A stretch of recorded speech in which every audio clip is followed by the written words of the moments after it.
There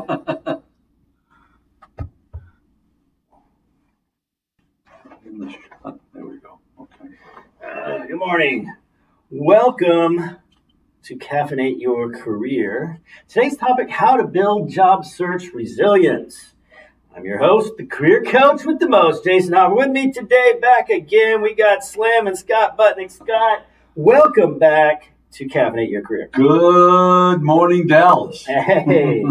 Or wherever you might be listening That's from. right. You might not be in Dallas. We can be We're global. international, right? That's right. It's not online. We could be anywhere. All right. Let's see if we are checking to see if we're live. And yeah, it looks like we are. Great. I can hear us and everything. Cool. All right.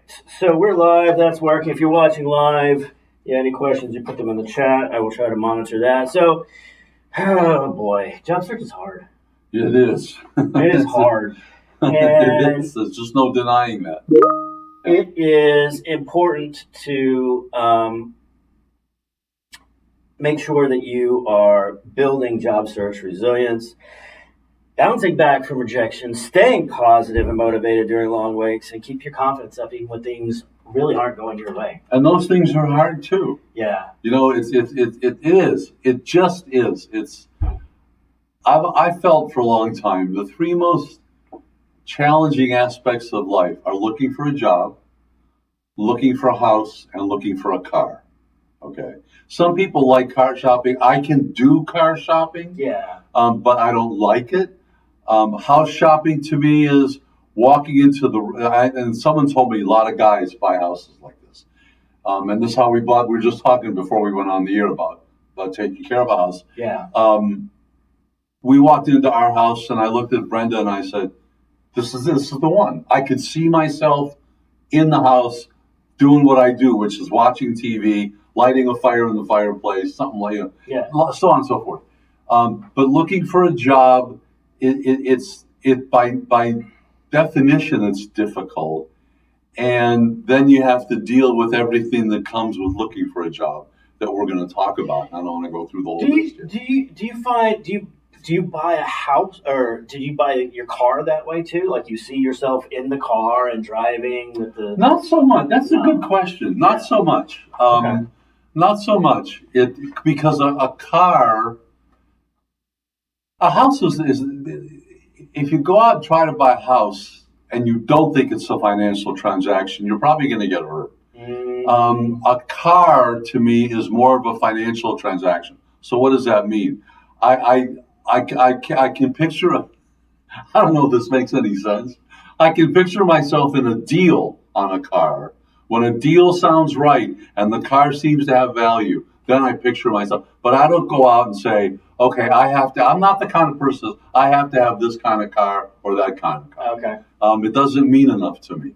But a house, here's to give you something to compare against. So I mentioned Brenda. Brenda's my wife. Jason knows her. Mm-hmm. But at the end, when we went house shopping, and the times, three times we've been house shopping. At the end of the day, she'll say, "Well, do you remember that first house you went in and you made a left to the bedroom and a right to the kitchen and you went straight to the pool or the pad?" And it's like, no, I don't remember. I don't remember that. I don't. What I remember is I opened the door, I looked around the house, and I said I could see myself living in this house. I think that, job search is the same way. You start to interview, and you can see yourself in the position, in the role, succeeding. And you can see yourself in the role. You can see yourself doing the work. You can see yourself. I think having a vision of what success looks like actually is really important. Yeah. Okay. And it's probably a whole. We use this phrase a lot, Jason, you and I, but it's a whole other podcast. But you have to have a vision in your mind's eye of what success looks like. But and this is something we've said before too. They have to like you, but you have to like them too. Yeah. And if you come away like you don't think you could work for the person, even though, it's like it's easy to say don't take the offer, But if you don't have a comfortable feeling, even if they make you an offer, think hard, think long and hard about it, because you're setting yourself up potentially for some misery. And that, by the way, that doesn't guarantee that it's going to be love at first bite when you do take the offer, for them or for you. Yeah. Well, I think, too, having that real honest gut check makes a difference, just because I just know, like anytime I've gone against my gut, something catastrophic always happens. So it's never a good, and you're like, dummy, your gut said don't do that. You did it anyway, you know? Just remember that you're interviewing them, they're interviewing you. But to bring this back, look, all I can tell you is, job, you're going to get rejection, you're going to get ghosted, you're going to go 2-3 interviews deep, and you're going to get rejected, okay? And there's a lot of old bromides and axioms about this, all right? And I think one is, as hard as it is to do, don't take it personally. Because having been, and you were on the other side of the equation many times, most of the time it comes down to especially when you go 2 or 3 interviews deep, we found somebody that we think their qualifications fits the opening just a little bit better, just by that much. Believe it or not, ladies and gentlemen, it doesn't take that much. So it could be a skosh. It could be just a nanoparticle difference between you and the other candidate. The other thing I like to think about with this, and I was just reminded of this morning. I'm a Dallas Stars fan. I've told you. I think some of the people watching probably know. And Stars are in a tough spot right now. That's another podcast, right? But I read a quote this morning from their goalie, who's great, Jake Ottinger. And Ottinger did not play well the other night, and that added on top of the fact that they're not doing well offensively, has put them behind the 8 ball. And he said, I'm going to paraphrase here, but he said, you take a game like the other night and you flush it. I love the terminology. Yeah. Okay. You flush it. And I think the best athletes that's one of the things, and I think it's a unique skill, because I'm not capable of it. I don't think most people are, but great athletes, male and female, can put a bad performance out of their mind and move on. Yeah. Okay. And okay, we're not playing for millions or hundreds of thousands of dollars or the Stanley Cup when we're going for a job. But that's what you have to do. You have to put it out of your mind and move on. And I'm not saying it's easy. No. I'm not saying it's easy, but that's what you have to be able to do. I think it's important when that happens and you get the rejection that you feel all the feels. How do you feel? I tell clients all the time, you want to scream? Scream. You want to cry? Cry. Yeah. You want to roll around on the ground, throw a tantrum? That's fine. Yeah. You get a day, maybe 2, then get up. You got knocked down, you didn't get knocked out, and you need to remember, and actually, like Scott, I like to think like your job is out there, right? Right? And I always compare it to a safe. Like, if you go and open a safe, you turn the dial, but all the tumblers have to match up correctly for the door to open. That's right. If you didn't get the job, sorry, and that sucks, but that wasn't your job. Right. The safe didn't open. One of those tumblers didn't click. That's a very good analogy. There was a good reason for it. Yeah. Right? So you need to remember that the no could be redirecting you to the right thing with the yes, right?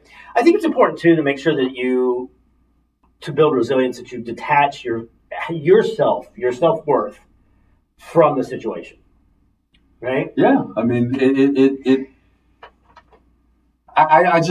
it's redundant. It's just about moving on. Yeah. And I think what you said, Jay, it just wasn't your day. It wasn't your job.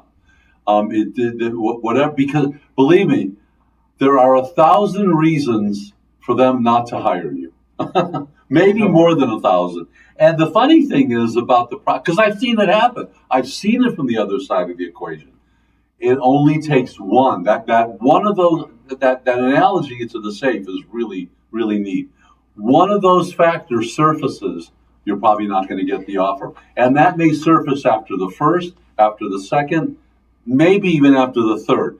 I don't think even for some of the senior level jobs I worked on, I think the deepest process we had was 3 interviews. Okay, that should be about right. So, and that's the deeper ones. I think when we look at value or your value, I've seen my friend Craig Bohall. I've seen him do a presentation more than a couple times that demonstrates it better than I ever could. He pulls out a $20 bill and he asks the audience, "This is a $20 bill. How much is it worth?" They're like, $20. He crumbles it up. "How much is it worth?" $20. Throws it on the ground. Stamps on it. "How much is it worth?" $20. Kicks it off the stage. "How much is it worth?" $20. Just because, I got goosebumps. Just because things aren't going well, it's still, the value is still there. Then he picks up the newspaper and shows you the latest inflation headline. And then you get depressed about the $20. What's a newspaper? What's a newspaper? Yeah, right. The front page of the web. So it's important, I think, to celebrate those small wins. That's what the offset is. Right. And we've talked about this before, since we're talking about rejection. I've known people, and it's we're talking about this in the context of looking for a job. I've known people that were 14, 15, 20 years got laid off, usually an economic thing, not a function of their performance, right, but an economic thing. And the offset is similar in both environments, and that is, and we've talked about this before, keep a feel-good file. Mm-hmm. Keep something, when you get recognition, try to print some, make it hard copy. It's just a suggestion. Make it hard, because it's something, maybe I'm old school, but that's where hard copy trumps a digital file of something. There's just something about looking at it on paper that says, "Hey, Scott, you did the da, and it really stood out, da. And it didn't happen that often, but it happened enough that I got a couple of those." And remind yourself, because there were good things that you did, and there will be more good things for you. You just need to find the environment in which you can recreate those behaviors. Yeah. Well, you said it didn't happen often. It doesn't, because recruitment is such a thankless job. Yeah. Especially in staffing, right? Yeah. Like I would rarely get a thank you note or a kudos from somebody I put in a job. We used to say amongst ourselves on different teams I was on, we used to say, it's like being an umpire or a referee in a football game. You don't get thanked. Yeah. It's a zero sum. Just don't screw up. That's right. That's true too. I think you've got to remember that out of everybody that applies to the job, and job postings are getting like 150 to 200 people applying to the job. Sometimes daily, for God's sake. You get in there, you get the interview. Even if you didn't get the job, that's still a win. You have to look at it that way. And you have to bring a balanced approach to your effort. Jason's absolutely correct. You have to look at the small wins. So right away, what it should tell you is, okay, pardon me, I'm sorry. Right away you should look at it and say, okay, my resume is good because I'm getting interviews. Yep. Right? I'm not getting past the first interview. Talk to your coach. Okay, talk to your coach. Let's do a mock. I mean, I'm sure you do some mock interviews that aren't on mock interview day. Do a mock. Ask them. Ask you to, whether it's Jason, hopefully, because he's the coach with the most. That's right. Talk to somebody about it. If you're not making it continuously, several times past the first interview, then it's time for some feedback. That's what I submit. Yeah, it's like job search. It's not that. My job as a career coach is that hard. Like if you're getting interviews, your resume's pretty good. That's right. If you're not getting offers, you don't interview well. Yes, there's something that can be tweaked. It might be minimal. It might be only a couple seconds of the interview, but it's enough to take it off track. So that's a good. So Scott, you talk about the practice interview, and that's be a good time for the commercial because we do have a virtual interview practice program called VIP Squared. Scott's on the team. You want to interview with Scott? You can do that. How you going to do that? Email me. My email is the letter J Hopper HOPPER at jfsdallas.org. Put practice interview in the subject line. I'm also going to need your resume as well. And tell me what job you want to interview for. What will happen is you will log on to the Zoom call. I will put you and an interviewer into the breakout room. They will interview you for 30 minutes. Then there will be 15 minutes of feedback. And then at the end of the week, they will have sent me a feedback form. You will have something tangible in your hand by the end of the week Friday, things you might want to improve upon. We are not doing it next week because it is the Jewish holiday of Shavuot. And but the following week, I still got spots open. So email me, let me know. Again, jhopper at jfsdallas.org. We do it Tuesdays at 1 o'clock Central. You're not doing it today, right? Yeah, we are. Yeah, I'm not on, right? You're not on today. Okay. But if you want to interview with Scott in 2 weeks. Little business there, ladies and gentlemen. Scott's like, oh my gosh, am I supposed to be there? Nope, not today. No. All right.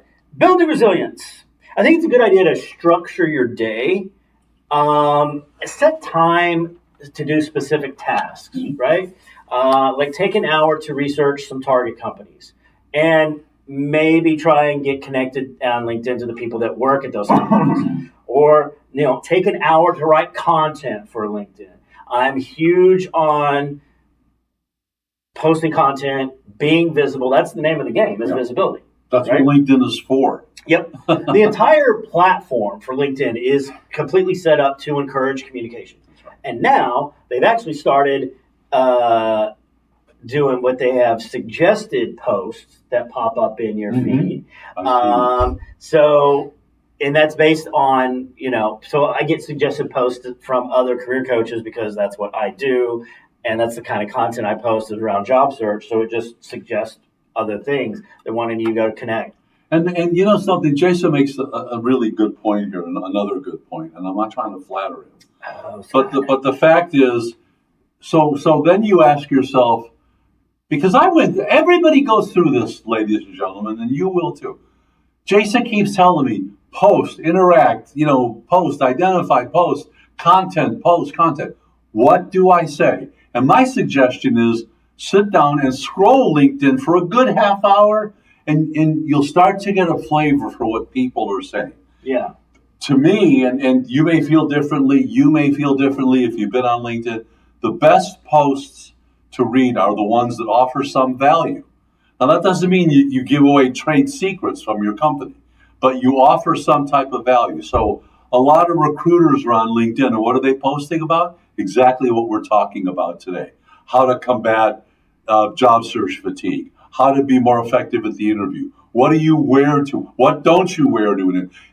All those are examples of value adds on LinkedIn. And if you've ever wondered, because I don't know about you, but it did not. I like to think I'm going to be a little conceited. I like to think I can write a little bit, all right? And yet it took me a while to get some inspiration on what to say on LinkedIn. So what did I do? I just read it and I saw, okay, here's what people are doing. And here are the posts to which I'm attracted. And the posts to which I'm attracted offer value. That's the one rule that I have before I hit post is, does this provide value? When I want to read this. Does this provide value? Yeah. And sometimes the value might just be something lighthearted and fun, right? But there's a formula for posting content on LinkedIn that anybody that knows anything about LinkedIn follows. And it is why you're the expert in the field. Mm-hmm. For you job seekers out there, a story of how you solve problems, a written version of your star story, right? And then the third, some personal stuff. Mm-hmm. Not a lot of personal stuff. Don't tell me about like the fight that you and your partner had over the last piece of pie, but like little glimpses into your life that people may find interesting, right? And then there's actually a fourth one. The fourth is trends. What are the trends? Mm-hmm. right? Like the last trend was having ChatGPT create an action figure of yourself, right? And business. The new one that's popped up I see is same thing. Have ChatGPT create a Lego version of yourself, right? These things aren't providing value, but they are kind of fun, and that's what the current trend is today. But I think again, with visibility is important overall. It's also a good idea, Scott, I think, to make sure that you're tracking your progress, what jobs you're applying for, when you tried or attempted to reach out to somebody at a target company. When's your second attempt going to be? Are we going to get more additional targets? I think you can do it. I mean, there's several ways you can do it. I think Excel was great. I think that the app Trello is great. That's a new one on me. Yeah. It's a project management app. Okay. And it will keep you up to date. Okay. And it'll send you alerts that you need to do stuff. Oh, really? So, yeah, make sure that you're tracking the actual progress and the data that way. Because I remember looking for work, and this is back in the day when you could just apply to jobs and people would call you, right? There's too much talent right now in the market for that to really happen. But people would call. I would get the call, and it would be like, oh, hey, this is Scott Butnick at recruitersforyou.com, and I called, you applied. I'm like, did I apply to that?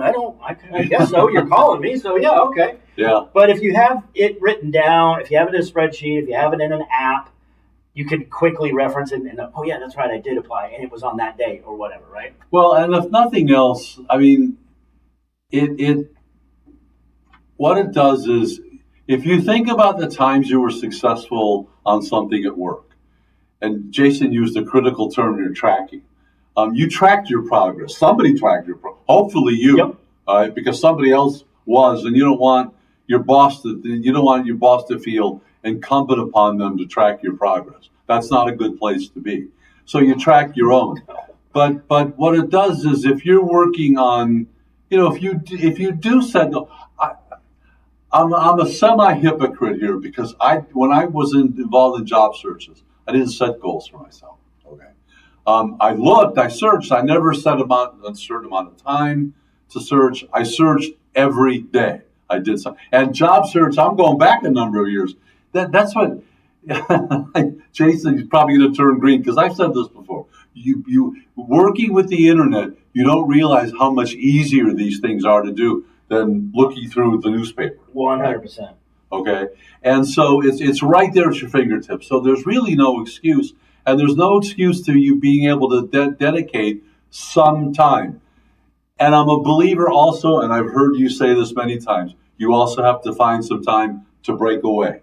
Yeah. You have to find some time to break away, because unfortunately, let's face it, ladies and gentlemen, the job search progress is going to offer more opportunities for negative biofeedback than positive. It's the nature of the beast. Yeah. And you have to be able to break away. That doesn't mean you jump on a plane and go to Hawaii, all right? But it means you break away, take a walk, go put on your sneakers and go jogging. If you have a bicycle, find some way to break off of the process for a bit. Then come back to it, okay? And don't let the job search necessarily interrupt your family time either. Yeah. Because your family is the backbone of your support. And I know that's a cliche, but when you're going through this, you have to remember the things that are important, because a job search can be so consuming. And typically, the longer it goes on, the more consuming it becomes. And yes, it's important. And yes, it commands that amount of time and attention. But don't let it get in the way of the things that are truly most important to you on a day by day, week by week, month, year by year, abstract, so to speak. It's important to come up with that. What's going to be Plan B and or C? If it's been 3 months and you're still out of work, you need to go volunteer somewhere. Yeah. That if nothing else, it increases your network. Yeah. And it's something I've talked about on the Tuesday sessions. Volunteering demonstrates leadership. And everybody is looking for leadership today. Yep. Okay. For sure. Everybody's looking for leaders. Believe it or not, when you go to interview, that manager, one of the things they're appraising is what is your potential to the company, to the business as a leader. And volunteering is one of the things that demonstrates leadership. Yeah, for sure. Yeah. The chat just kicked in. Good morning, Sharon Harris. Thanks for watching. There's actually 6 people watching. Okay. So, Lucky 6. You know what? I think also, too, it's super important to make sure that you are staying up to date on whatever industry you're in, what is going on in the industry. Also, it's also a good idea, too, to try to upskill while you are on the job search. It certainly can't hurt. Okay. I think that becomes a function. Upskilling, I think it's a great thing. I don't think it's the thing you think about the day you hit the internet for the first time. No. Take a cut. You get laid off, you lose your job. I've been there, ladies and gentlemen. I know what it feels like. Take a day, take 2 days, catch your breath, take a look at your feel-good file, remember that you bring a lot of value, and then start, okay, here are the steps I'm going to take. I'm going to contact Jason, I'm going to look at, and then I'm going to start hitting the internet. But give yourself a chance to recover and then start thinking about, then you have to steel yourself. I don't think it can be overemphasized. I really don't. You have to get yourself ready for this. And you have to have your Superman cape or super person cape, and you're a person of steel. And all this, poop is water soluble, ladies and gentlemen. I would use the other word, but it's probably not appropriate. It all washes off. Take a shower at the end of the day, get up the next morning, have some coffee, have your normal breakfast.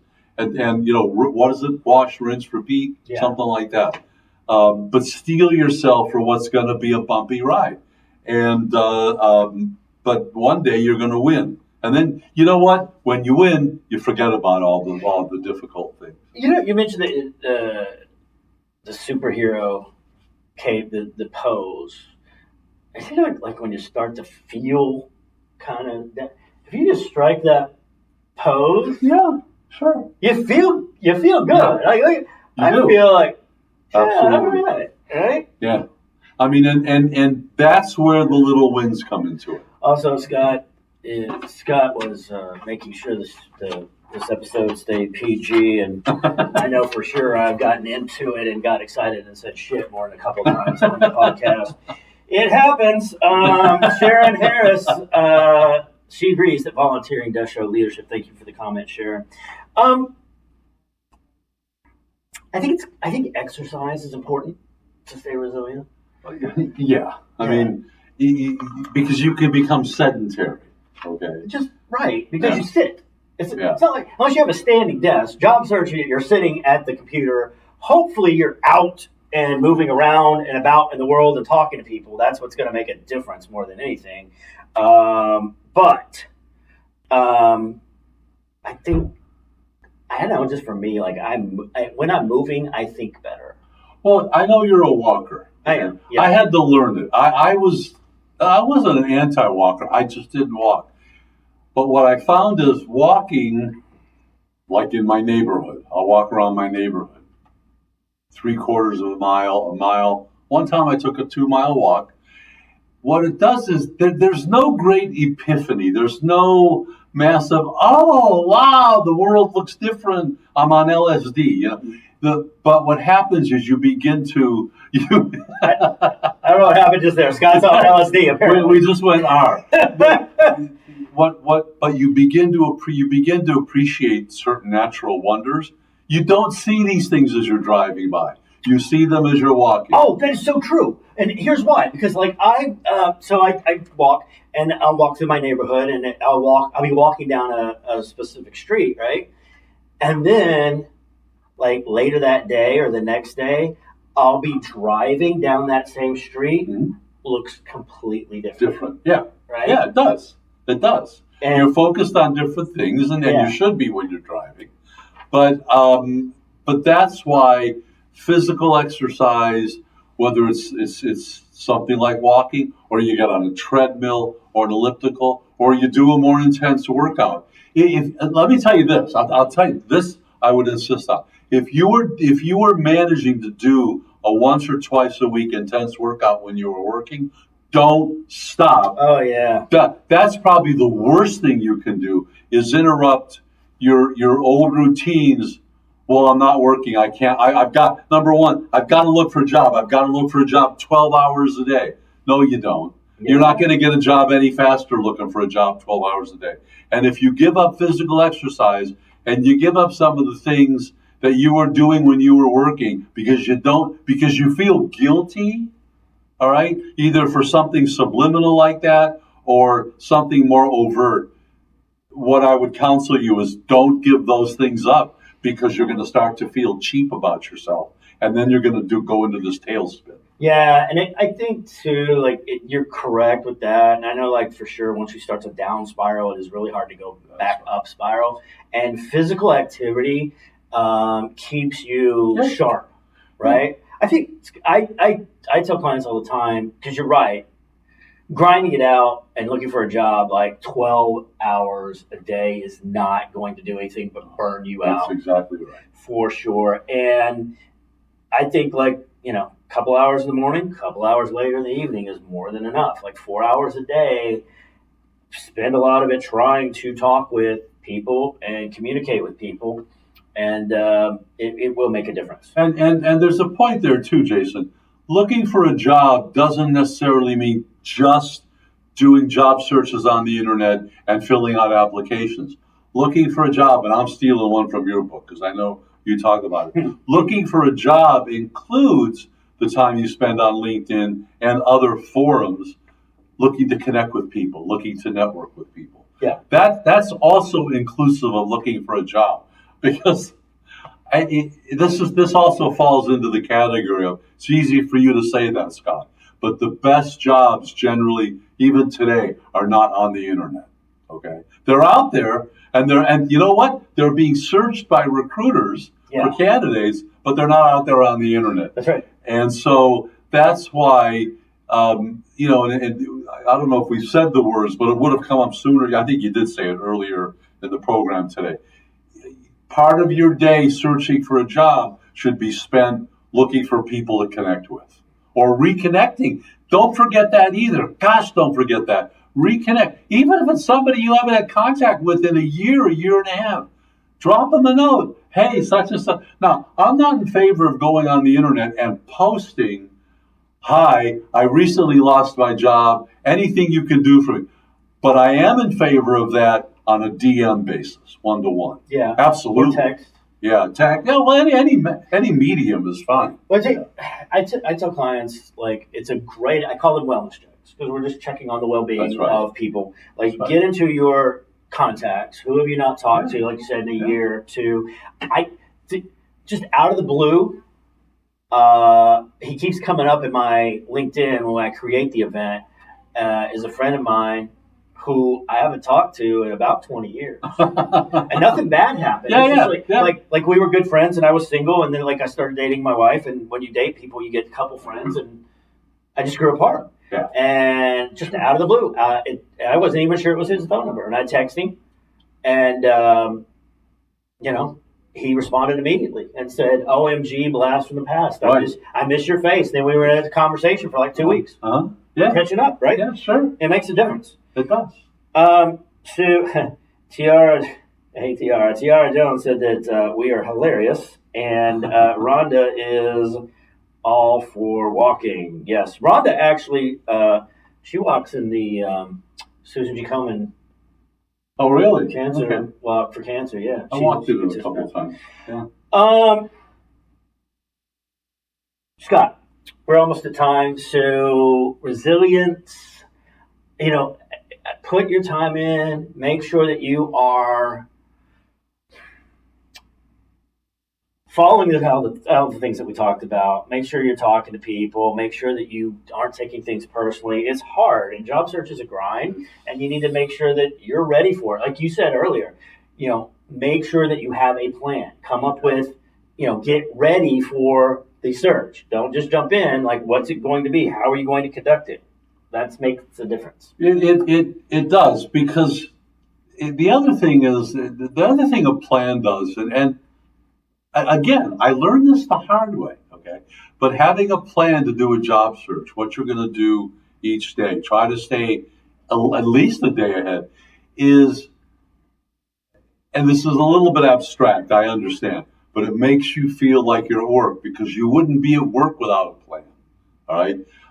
If you're at work without a plan, someone's going to notice that sooner or later, because you're too scattershot, right?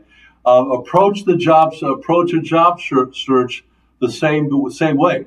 It is a baptism to self-discipline. It is, and it's something that you have to be mindful. And you say, Scott, you just said don't do this 12 hours a day. I did. I mean that. Don't. But that doesn't mean that it doesn't take a huge dose of self-discipline to stay focused on what your objectives are. Same thing you just mentioned, like working out. Yeah. Right? Yeah. Like when I started walking, it was a thing I committed to it. Right? Yeah. And then it just kind of grew over because time. It begins to feel good. Right. And like anything. Yeah. And also too, it was like, all right, this is what is going to happen today. It's like almost a non-negotiable. That's right. And so, I've gotten a little bit like if I was, and I will if I'm close, but like, I'm gonna walk 5 to 7 miles a day, right?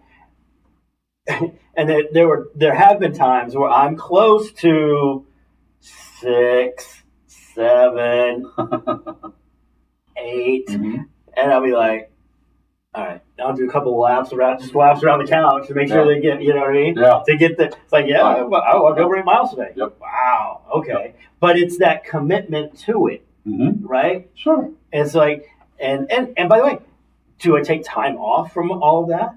Well, yeah, if I'm on vacation, like I'm not worried about making sure I get my steps in. I probably will, because we're walking around. That's why they call it vacation. But that's and I know we're running out of time, but another area that something.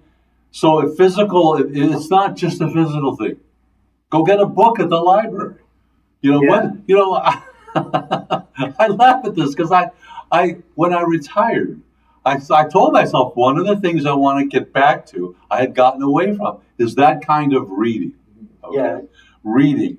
And there's something to be said, can't quantify it for you, but there's something to be said for finishing a book, whether it's Who Moved My Cheese, which is a great read if you're looking for a job. Yep. It's about 105 pages, or War and Peace. It's a great feeling to finish a book. And I would submit to you that if you're in a job search, those are the kinds of things you can use to remind yourself that you can accomplish meaningful things. And that's what you need to be able to do when you're involved in a job search. I brought a lot of value to my job. I can bring a lot of value. Like Jason said, I just have to find the situation where all the file cards fall into place. Yep, for sure. Scott, fun question for the day. You just talked about books and reading. What's your favorite book? My favorite book? The one that if I think about it, I'll think about it half a dozen. So thinking, I like the phrase, every time I think, I weaken the nation. So I won't think too long. The first one that comes to mind is a book by Tom Clancy called Red Storm Rising. I've written that. Just great imaginary, it's fiction, but an imaginary telling of what, and this goes, it'll date me, but a war against the Soviet Union. And today, what a war against the Russians might look like. Hopefully we won't get into that. Hopefully not. Yeah, Clancy's hard for me to read. Is he? Way too dense. Uh-huh. Like he will go on and on and on about a screw that it wasn't made right. And that's why and how many hundredths of an inch off. I just can't get into that type of detail. Yeah. My favorite novel is going to be Catcher in the Rye. Okay. I've always loved it. I've read it many times, and it's a sad book, but it's also a good one too. See, I generally tend for corned beef on rye. Oh, Scott! That's why we keep Scott around, because he's got the jokes. He's got the jokes. So next week there will not be a podcast next week because we mentioned earlier it's a Jewish holiday. But the week after that, on the 10th, you want to have coffee with the CEO? I got Kathy Barker going to be here. Kathy Barker is our CEO here at JFS, and I have been after her to be on the podcast for like a year and a half. It's going to happen. It's going to be exciting. We're going to talk to Kathy about what she, as a CEO, looks for in hiring people. Yeah. We'll also tell the funny story of when I interviewed with Kathy here for this job as well. So, in the meantime, we'll see. So, if you think miracles can't happen, look at your nose. It was a rough interview. It was a rough. We'll talk about that. I would urge you all. I know Kathy a little bit, and I would urge you all to make sure you're in front of your screen in a couple Tuesdays. Yeah. It's going to be very insightful. It'll be amazing. She's so good at what she does. Mm-hmm. I just cannot wait to have her on the podcast in a couple weeks. It's going to be great. So, in the meantime, we'll see you then. And this has been Caffeinate Your Career. Bye.